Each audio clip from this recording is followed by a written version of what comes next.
right, good afternoon, everybody. One step at a time here.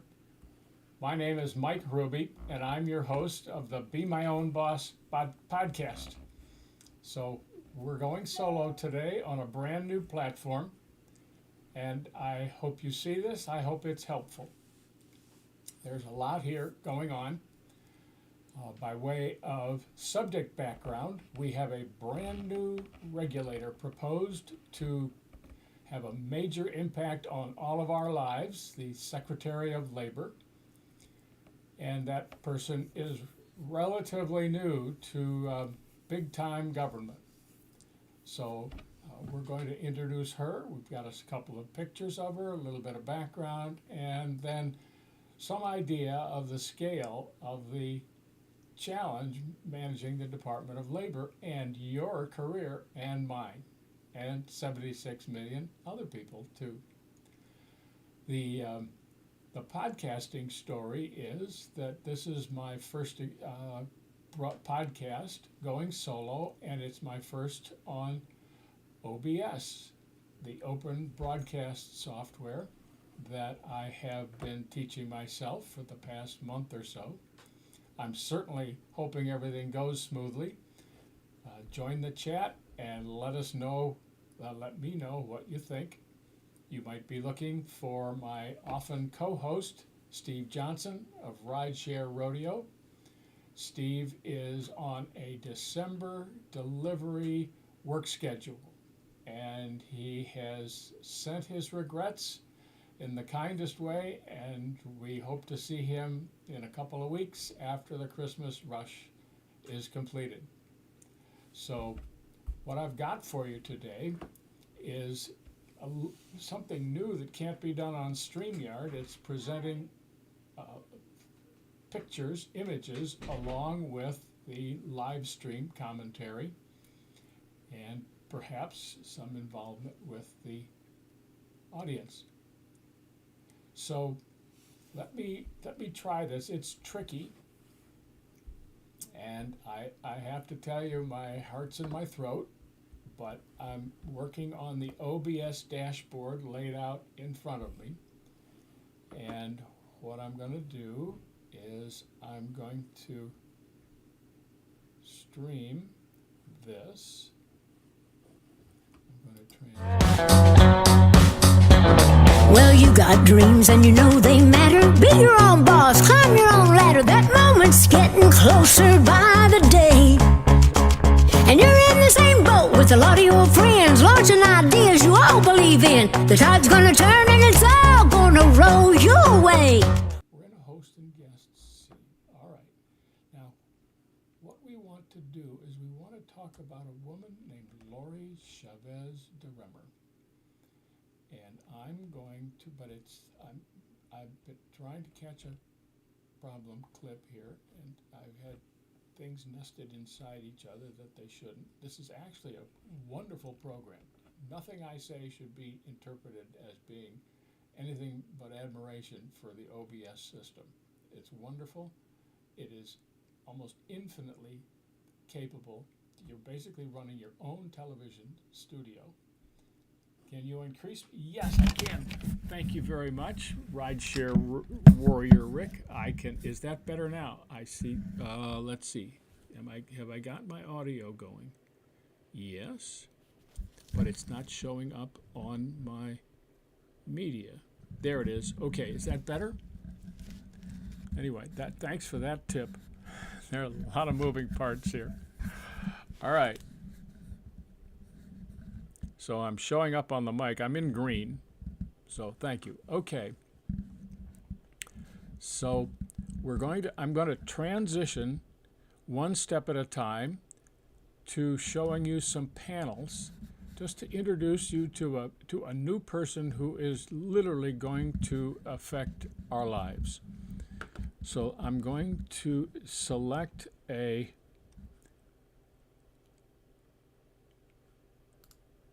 something new here. First, I want to show you her name. It's Lori Chavez DeRemer. Thanks, Rick. She was a mayor of Happy Valley, Oregon, which is a pleasant suburban town southeast of Portland, Oregon. She served there for a couple of terms, I believe, and then she ran for Congress as a Republican and served one term and then was defeated in her reelection for the Congress. And during her period of time in service in the Congress, she became known for quite fidelity to the Union principles. And there's going to be more information coming from this. She's quite proud of her Union bona fides. Her dad was a Teamster, perfectly fine occupation. She was raised in a Union household, as was I, so I get that. But she has worked very hard, and she supported the PRO Act. So let me bring up. This is Lori and her dad a couple of years ago, and she's a fine young woman, and they're at a diner, and they've got a good daddy-daughter relationship, and she admires his work. I would guess this picture is 7 or 8 years old, but I don't really know. It could be less. Then the first time she actually showed up in public, and it was the Friday night at 5 o'clock when the Trump transition team, okay, not seeing anything, all right, not able to see. All right, now I'm going to take a pause. I'm working on your, but you can hear me. I don't see anything. Not able to see. All right, go gig it. The stop recording. Studio mode. Don't know what studio mode is. That I can't quite deal with at the moment. So you've seen nothing. You guys are so patient. Thank you. Locked and visible. LCD and charts. Okay, transition to it. I'm gonna go back to the original slide. And I know what I did wrong. I didn't transition. I'm gonna transition here. Now. All right. Her name is Lori Chavez de Remmer. You're likely to hear quite a bit about her. So there's the spelling. And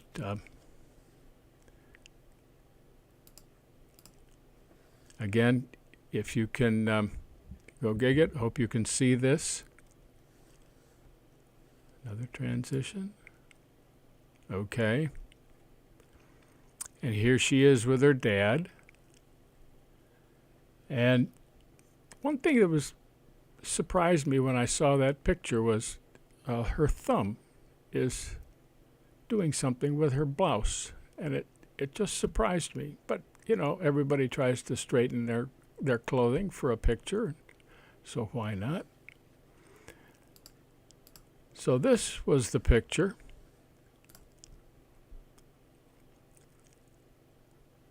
That the public first saw. On the left, Lori Chavez de Remmer, in the middle, the big guy, and on the right, another big guy. That's Sean O'Brien, the head of the Teamsters.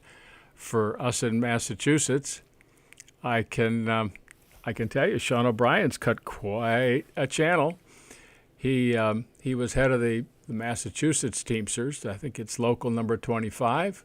He's an extremely capable guy and a vigorous leader, and occasionally not completely in sync with the sum of all the national leaders of national unions, but he's a very independent thinker, and he's pretty entrepreneurial. So the story presented was that he and Lori had known each other for a little bit of time, and Sean wanted to see if he could help Trump select a Department of Labor nominee. And so, according to the story, Sean passed Lori's name to Trump, and Trump said sure. So that's quite a story. And then so I'm looking at that, and I got two big guys who are really taking up their own space pretty capably, and I'm seeing Lori over on the left, and once again she's fussing with her jacket. I just couldn't figure that out, and she looks uncomfortable, and maybe she just needed to straighten her jacket, but there's just something about that picture that's a tell. There's a lot of tells in this, so I just anyway, you can learn a lot if you don't have much to learn from. You have to study it carefully, but there's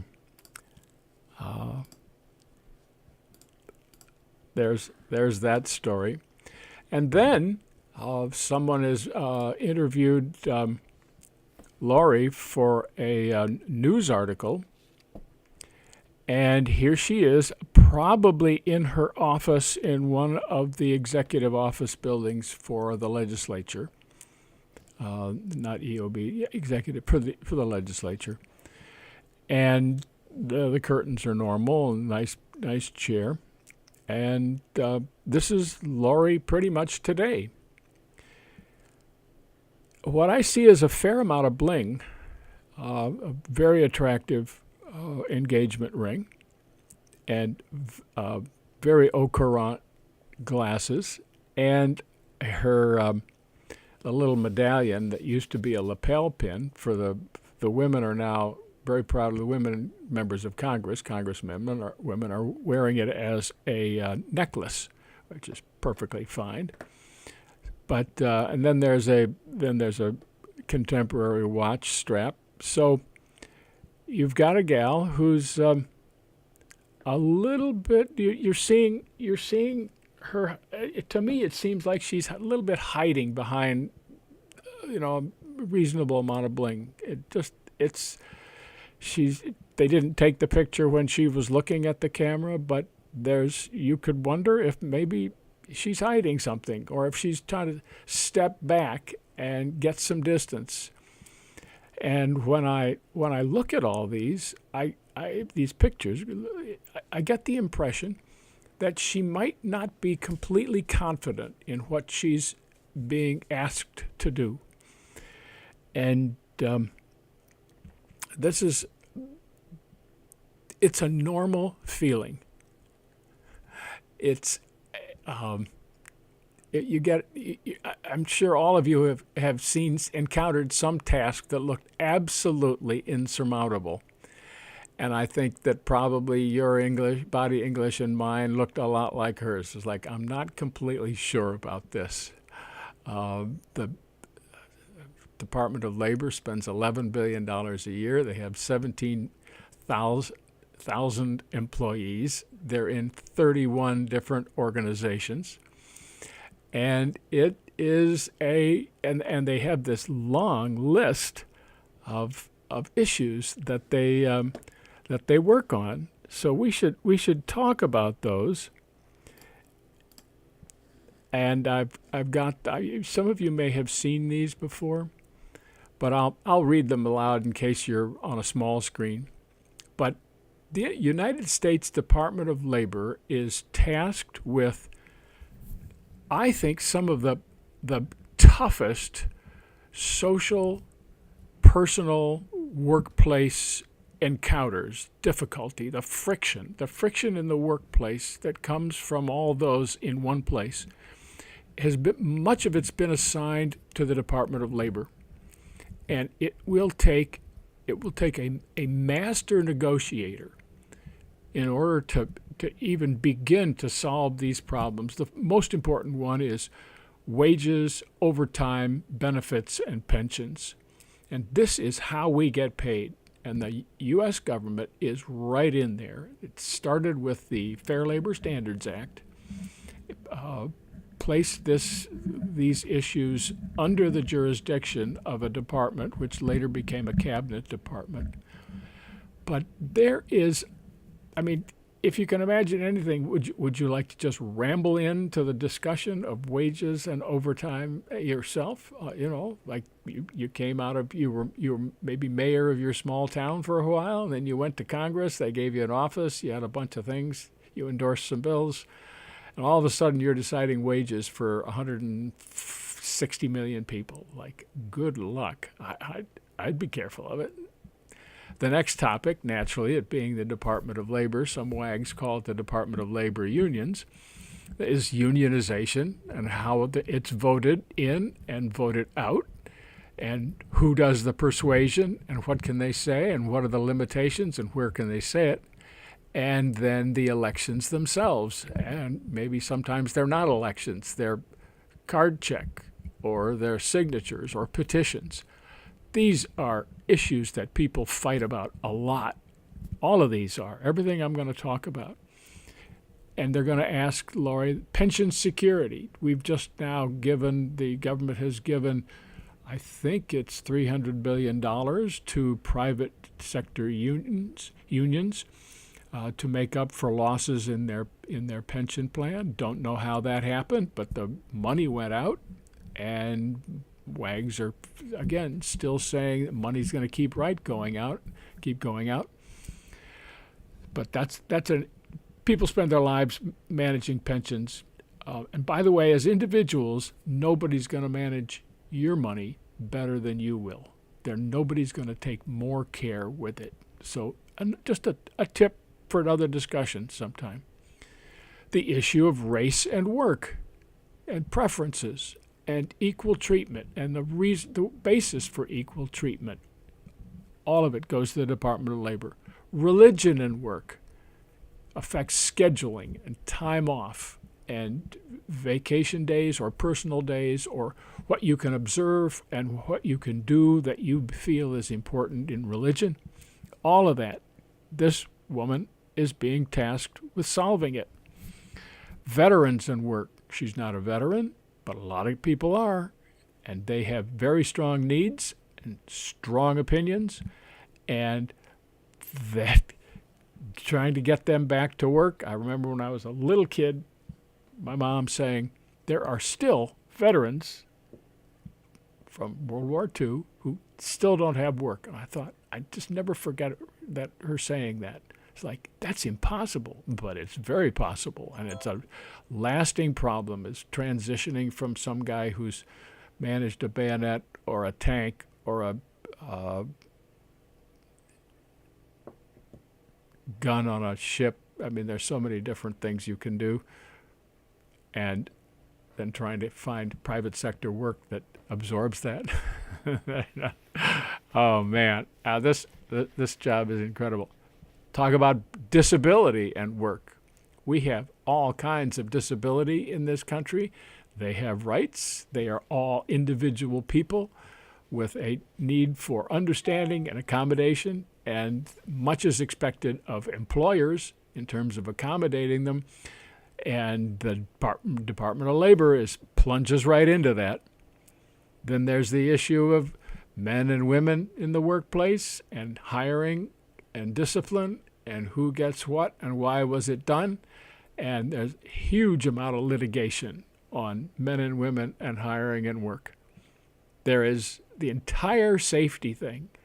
I've learned a lot from the safety profession. I've learned about tripping hazards and falling hazards, and they're just so chemicals in the water, in the air, in the food, and all of this, except for the food part, comes right into the Department of Labor. You remember OSHA and all the OSHA jokes. Well, this is going to be Lori Chavez de Remers. This is going to be where she plays. There's safety in work. There's mining and miners and mine safety. I don't think she's ever been seen a mine, but you never know. There's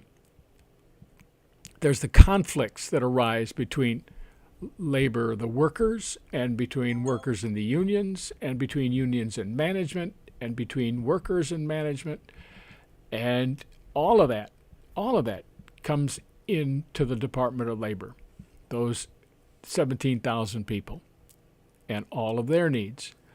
Then there's federal contracts and labor, and people trying to exclude others and get a better chance at the contract, and then statistics on labor and work. So this is one bubbling stew of issues, and it is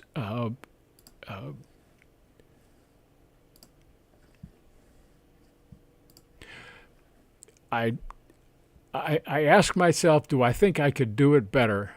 And the answer is, I don't think I'd want it at all. And that may be on her mind, which is why she's tugging at her hem of her jacket like, I'm here with the president, and I'm here with the head of the Teamsters, and they're sending me into this. And if any staffer has given her even a little org chart of what's coming, she must have spent a couple of sleepless minutes some night or other thinking, how am I going to do all this?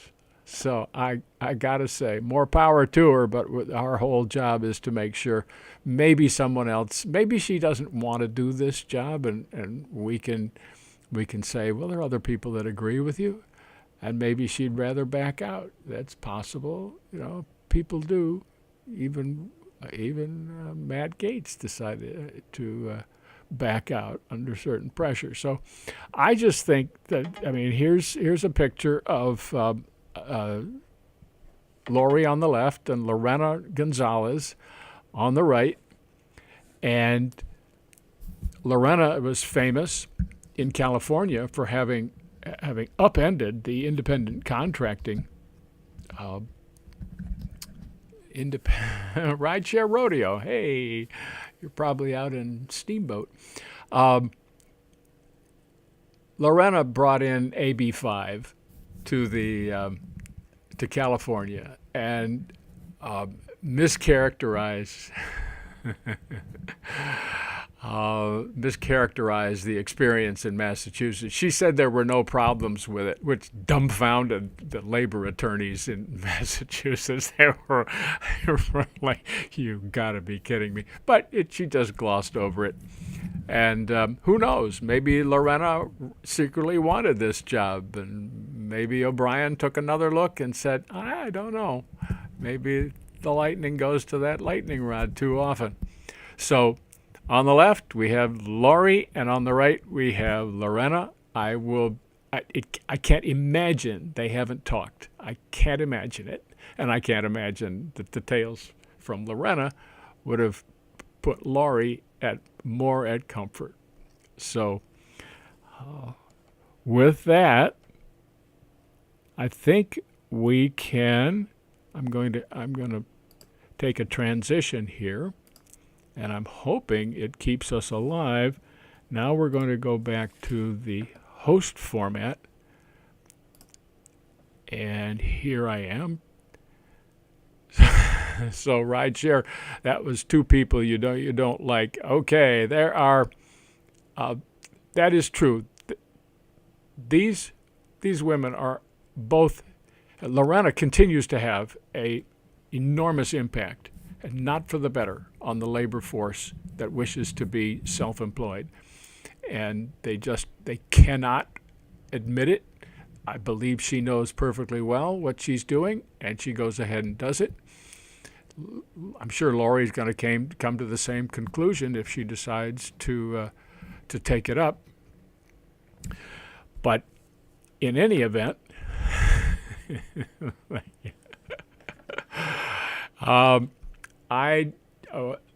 so this is here we have. Let me summarize it. Here we have a woman with a perfectly nice career. She married a guy who's a anesthesiologist, and he started a firm. called Anesthesia Associates in Oregon, and it serves the anesthesia business with independent contractors, mostly what are called CRNA, certified registered nurse anesthetists, and they're very skilled. But you don't need one every single day if you're a clinic or a hospital. There are waves of work, and it's scheduled. So they have figured out, as many individuals have, that those hospitals need an availability of individual nurse anesthetists, but they don't need them on the staff. So they hire them out and they schedule them. And if you've had gone into labor, if you've had a colonoscopy, if you've had an operation in a regional clinic. There's a lot of Oregon and southern Washington and northern California that are rural areas and services are hard to get. You do this with essentially a traveling medical specialist who comes to you and to the operating room and takes care of you. So they're perfectly legitimate, but it's her husband's firm. I'm sure the lawyers have made sure that she is she's also a partial owner. She can't actually divorce the business, and they serve 45,000 people a year, so that's a lot, but Lori doesn't do that. Her contribution was marketing. She's has an undergraduate degree in business. Fine, a lot of people do. It's a good degree, very helpful. It'll help you get onto marketing, but it is not much compared to $11 billion spent on 17,000 people with basically a strong union affection. So there's going to be that, and that's actually a conflict of interest that would be damaging to her ability to resolve this issue, because she is of two minds, and either side could sue her if she were involved in the decision about what the law should be and should it be changed. So we're at about the 30-minute level and point, and I wanted to let me just ask if you guys have questions. I would love to see them. If you want to type them in uppercase, all in caps, we'll see if we can take a shot at this and go with the flow. Thank you for the compliment, Rideshare. It's quite a program, and it looks like the Labor Department must look like. It's big. A lot you can do with it. It's very organized, and they don't shave any capabilities off it. So, Bud Soda wants to know, so DOJ aims to defend these departments and strip them of their power, so what's the point? Well, that's an excellent backstory, Bud Soda. If we get any news on that, and I hear the same speculation you do, we will definitely bring that up here. That's exactly the kind of blow-by-blow that we can cover. We are planning on having periodic, more than weekly. I'd love to do some shorts, and I'll try to do them live and give you guys notice. And with a little bit of luck and more programming skill than I have today, I'll try to get these panels and me up at the same time, and maybe up with a guest too. I've found that you can actually do 3 of them at once. So, we're being asked for audience participation by Rideshare.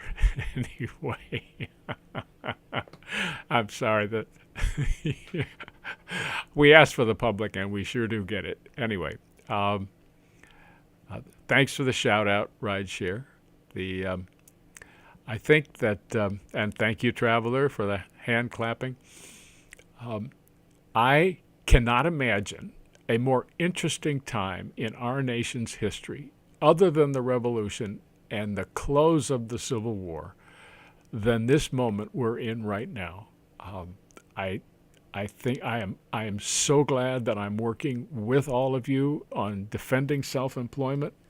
I feel like some days I come home and tell my bride, I feel like I have 76 million clients, and they all want something slightly different, but they all want it now. So it's fun. I must admit, and I must admit I'm having a good time. Been at this for 13 and a half years. And Steve said, you should do a podcast. I thought, you should have your head examined. But actually, it's really nice to be here with you. So thanks, Rideshare Road Warrior Rick. And you can leave comments in the chat afterwards. I'm amazed that it worked this well. I was sweating bricks about noon today, but so far so good. Anyway, with that, we'll find our Dolly tape and we'll get it on here on OBS. But normally you'd hear Dolly talking about be your own boss, climb your own ladder. So her voice is better than mine. Be your own boss, climb your own ladder. With that, let me see if I can transition out and stop streaming. And thank you all very much. And we'll see you on the next episode. Thanks.